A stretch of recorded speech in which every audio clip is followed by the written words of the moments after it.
Hi అండి, welcome to నీరు vlogs. మనం బంగాళదుంపతో ఫుల్ ఆఫ్ వెరైటీస్ చూస్తాం కదా. చాలా చాలా వెరైటీస్ చేస్తాము. పిల్లలు చాలా ఇంట్రెస్ట్గా తింటారు కూడా. అయితే అవి డిఫరెంట్గా బంగాళదుంపతో హల్వా చూపిస్తున్నాను. అసలు చాలా టేస్టీగా ఉంటుంది. పిల్లలు చాలా ఇష్టంగా తింటారు. రెసిపీ కూడా చాలా డిఫరెంట్గా సింపుల్గా ఉంటుంది. ముందుగా నా ఛానల్ని కొత్తగా ఎవరైనా చూస్తుంటే ప్లీజ్ అండి లైక్ చేయండి, సబ్స్క్రైబ్ చేసుకోండి. మీ సపోర్ట్ నా ఛానల్కి చాలా అవసరము. ఇప్పటివరకు సబ్స్క్రైబ్ చేసుకున్న అందరికి కూడా ధన్యవాదాలు. ఇంకా రెసిపీలోకి అయితే వెళ్ళిపోదాము. ప్రొసీజర్ అయితే నేను చెప్పేస్తాను.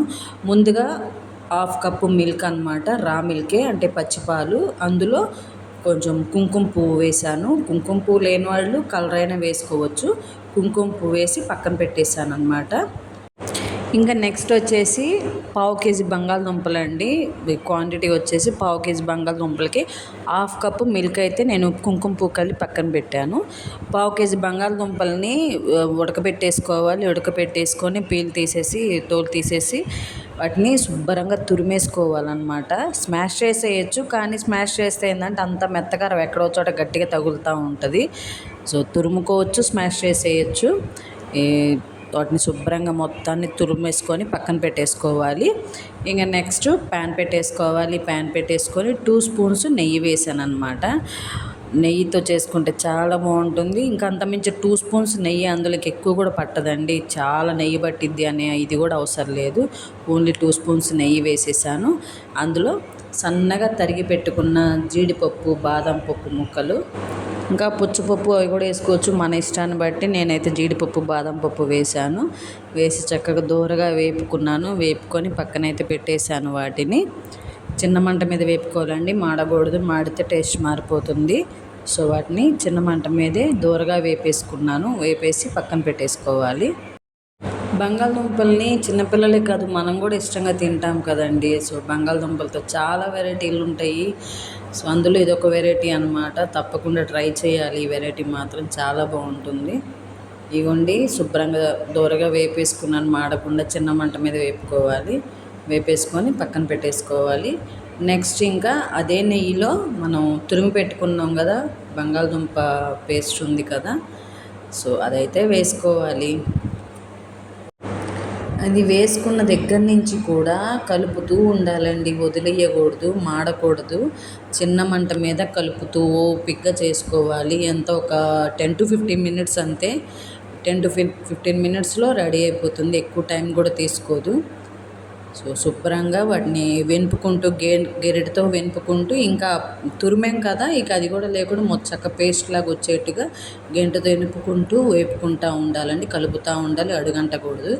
నాన్ స్టిక్ ప్యాన్లో చేస్తే బెటర్ అండి. ఇదైతే నేనైతే నాన్ స్టిక్ ప్యాన్లో చేయలేదు. నాన్ స్టిక్ ప్యాన్లో చేస్తే మంచిగా వస్తుంది అనమాట, అడుగంటకుండా.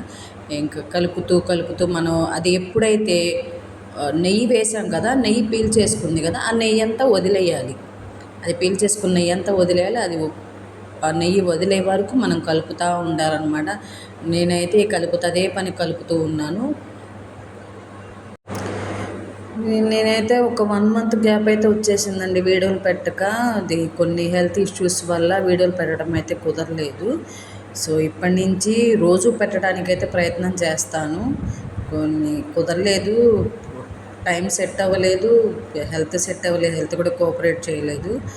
సో అందుకని చెప్పేసి ఇంత గ్యాప్ వచ్చింది. అయినా కూడా మీరందరూ చాలా సపోర్ట్గా ఉన్నారు నాకు. అందరికీ కూడా ధన్యవాదాలండి. ఇది కొంచెం చూడండి, ప్యాన్కి అంటుకోకుండా చక్కగా వేగుతుంది. పచ్చి వాసన అంతా పోతుంది. పచ్చి వాసన అంతా పోయి చక్కగా వేగిద్ది ఆలు. అది కలుపుతూ ఉండాలి కాబట్టి అడుగంటకుండా జాగ్రత్తగా చిన్న మంట మీద కలుపుతూ ఉండాలి. శుభ్రంగా మొత్తం నెయ్యి అంతా వదిలేసేయాలి. అది పీల్చుకున్న నెయ్యి అంతా వదిలేసేయాలి. అప్పటి వరకు కలుపుతూనే ఉండాలి. బంగాళదుంపతో హల్వా ఏంటి, ఈవిడేంటి ఇట్ట చెప్తుంది అనుకుంటున్నారా? అసలుకి నిజంగా మనం చేసి పెట్టిన తర్వాత ఇది ఏంటి, ఇది ఏ రెసిపీ, ఏ ఇంగ్రీడియంట్తో చేశారు అంటే కూడా చెప్పలేకపోతున్నారు. అంత అసలుకి ఆ బంగాళదుంప టేస్ట్ అనే ఉంది. చక్కగా హల్వా చాలా టేస్టీగా ఉంటుంది, డిఫరెంట్గా ఉంటుంది అన్నమాట. అసలుకి చాలా టేస్టీగా ఉంటుంది. తప్పకుండా ట్రై చేయాల్సిన రెసిపీ ఇది మాత్రము. కేవలం 3 ఐటమ్స్ అండి, అంతమించి ఎక్కువ ఇంగ్రీడియంట్స్ కూడా లేవు ఇందులో. పొటాటో, పంచదార, ఇంకా పాలలో కుంకుమ పువ్వు కలుపుతాం. ఇంతే, ఎక్కువ ఇంగ్రీడియంట్స్ అవసరం లేదు, ఎక్కువ టైం అవసరం లేదు. బాయిల్ చేసుకోవటం, స్మాష్ చేసుకోవటం, ఇట్లా పొయ్యి మీద చేసుకోవటం, కొంచెం ఓపికగా వేపుకుంటూ ఉండాలి. అడుగంటకుండా నెయ్యి అంతా రిలీజ్ అయ్యే వరకు మనం కలుపుతూ ఉండాలన్నమాట. ఇది ఒక్కటే ప్రాసెస్. చాలా సింపుల్ ఐటమ్, చాలా సింపుల్ ఇంగ్రీడియంట్స్ కూడా. ఇగో చూడండి, నెయ్యి అంతా సైడ్ వచ్చేసింది కదా, లైట్గా వచ్చేస్తుంది. ఇంకా యాలకుల పొడి అయితే వేసేసాను. యాలకుల పొడి బదులు ఎసెన్స్ కూడా వేస్తారండి, వెనిల్లా ఎసెన్స్ అని, పైనాపిల్, అవి అంత ఇది ఉండదు, కాసేపటికి వెగటేస్తుంది. యాలకుల పొడి వేస్తే చక్కగా మంచి ఫ్లేవరు, మంచిగా ఉంటుంది తినడానికి కూడా. ఇవ్వండి, మొత్తం కలిపేసాను. చూడండి, నెయ్యి అంతా వచ్చేసింది బయటికి. ఇప్పుడు రెడీ అయిపోయినట్టు, మంచిగా వేగినట్టు అనమాట. నెయ్యి మొత్తం 2 స్పూన్ల నెయ్యి మొత్తం వదిలేసింది అనమాట. ఇంకిప్పుడు ముందుగా మనం 1/2 కప్పు మిల్క్లో కుంకుమ పువ్వు నానపెట్టి ఉంచాం కదా, అది కాసేపటి కలర్ చేంజ్ అయింది శుభ్రంగా. పచ్చిపాలేనండి, కాగబెట్టలేదు. ఆ పాలని ఈ ఆలు పేస్ట్లో కలిపేసాను అనమాట. కలిపేసి ఇంకా అంతా ఇంకిపోయి మళ్ళీ దగ్గర పడే వరకు కలుపుతూ ఉండాలి. ప్యాన్కి అతుక్కోకూడదు. అతుక్కుందంటే అది రెడీ అవునట్టే. ప్యాన్కి అతుక్కోకుండా కదులుతున్నంత వరకు మనం కలుపుతూనే ఉండాలన్నమాట. చిన్న మంటే ఉండాలి, పెద్ద మంట ఉండకూడదు అస్సలకి. నేనైతే బంగాళదుంపతో చాలా రెసిపీస్ ట్రై చేస్తానండి. మీరు కూడా ట్రై చేస్తూ ఉంటారా? పిల్లలకి వెరైటీ రెసిపీస్ చేసి పెడుతూ ఉంటారా? నేనైతే ఇంకా బంగాళదుంపతో ఇంకొక ఐటెం కూడా పెడతాను, నమ్కిన్ అనమాట. బయట దొరుకుతాయి కదా, ఆలు మిక్చర్ టైపు. సో అది నేను చేసి పెడతా. ఆ వీడియో కూడా నేను పోస్ట్ చేస్తాను. పిల్లలకి చాలా ఇష్టంగా తింటారు. మనం ఇంట్లో చేసుకునే విధానానికి బయట చేసుకునే విధానానికి చాలా డిఫరెన్స్ ఉంటుంది. ఇంట్లో చేసుకొని పిల్లలకు పెట్టుకుంటే చాలా హెల్తీ అనమాట. సో ఇదిగోండి, పాలు కూడా దగ్గర పడిపోయినాయి, ఆలు పేస్ట్ కూడా దగ్గర పడి, నెయ్యి కూడా వదిలేసింది. ఇంక ఇప్పుడు 1/2 కప్పు పంచదార వేసాను.